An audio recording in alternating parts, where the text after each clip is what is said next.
ಒಬ್ಬ ಮುಖ್ಯಮಂತ್ರಿಗಳ ಸ್ಥಾನದಲ್ಲಿ ಕೂತಿರ್ತಕ್ಕಂಥ ಮಾನ್ಯ ಸಿದ್ದರಾಮಯ್ಯನವರು 6.5 ಕೋಟಿ ಜನರಿಗೆ ಮುಖ್ಯಮಂತ್ರಿಗಳು ಅನ್ನೋದನ್ನ ಕೂಡ ಮರೆತು ಈ ದೇಶದ ಪ್ರಧಾನಮಂತ್ರಿ ಗೌರವಾನ್ವಿತ ಪ್ರಧಾನಮಂತ್ರಿಗಳ ಬಗ್ಗೆ ಅವರು ಹೇಳಿರ್ತಕ್ಕಂಥ ಹೇಳಿಕೆ ಒಬ್ಬ ನಾಲಾಯಕ್ ಪ್ರಧಾನಮಂತ್ರಿ ಅಂತಕ್ಕಂಥ ಉದ್ದಟತನದ ಹೇಳಿಕೆ ಇವತ್ತೇನು ಮಾನ್ಯ ಮುಖ್ಯಮಂತ್ರಿಗಳು ಕೊಟ್ಟಿದ್ದಾರೆ. ಇವತ್ತು ರಾಜ್ಯದಲ್ಲಿ ಸಂಪೂರ್ಣವಾಗಿ ಕಾನೂನು ಸುವ್ಯವಸ್ಥೆ ಹಾಳಾಗಿದೆ. ಕಾನೂನು ಸುವ್ಯವಸ್ಥೆ ಸಂಪೂರ್ಣವಾಗಿ ಹಾಳಾಗಿದೆ.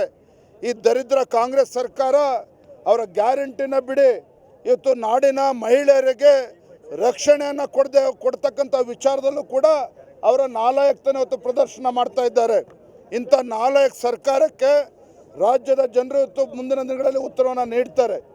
ಒಬ್ಬ ಮುಖ್ಯಮಂತ್ರಿಗಳ ಸ್ಥಾನದಲ್ಲಿ ಕೂತಿರ್ತಕ್ಕಂಥ ಮಾನ್ಯ ಸಿದ್ದರಾಮಯ್ಯನವರು 6.5 ಕೋಟಿ ಜನರಿಗೆ ಮುಖ್ಯಮಂತ್ರಿಗಳು ಅನ್ನೋದನ್ನ ಕೂಡ ಮರೆತು ಈ ದೇಶದ ಪ್ರಧಾನಮಂತ್ರಿ ಗೌರವಾನ್ವಿತ ಪ್ರಧಾನಮಂತ್ರಿಗಳ ಬಗ್ಗೆ ಅವರು ಹೇಳಿರ್ತಕ್ಕಂಥ ಹೇಳಿಕೆ ಒಬ್ಬ ನಾಲಾಯಕ್ ಪ್ರಧಾನಮಂತ್ರಿ ಅಂತಕ್ಕಂಥ ಉದ್ದಟತನದ ಹೇಳಿಕೆ ಇವತ್ತೇನು ಮಾನ್ಯ ಮುಖ್ಯಮಂತ್ರಿಗಳು ಕೊಟ್ಟಿದ್ದಾರೆ.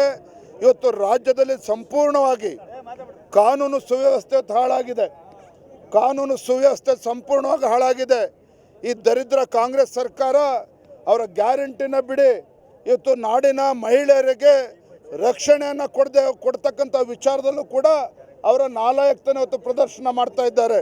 ಇಂಥ ನಾಲಾಯಕ್ ಸರ್ಕಾರಕ್ಕೆ ರಾಜ್ಯದ ಜನರು ಇವತ್ತು ಮುಂದಿನ ದಿನಗಳಲ್ಲಿ ಉತ್ತರವನ್ನು ನೀಡ್ತಾರೆ.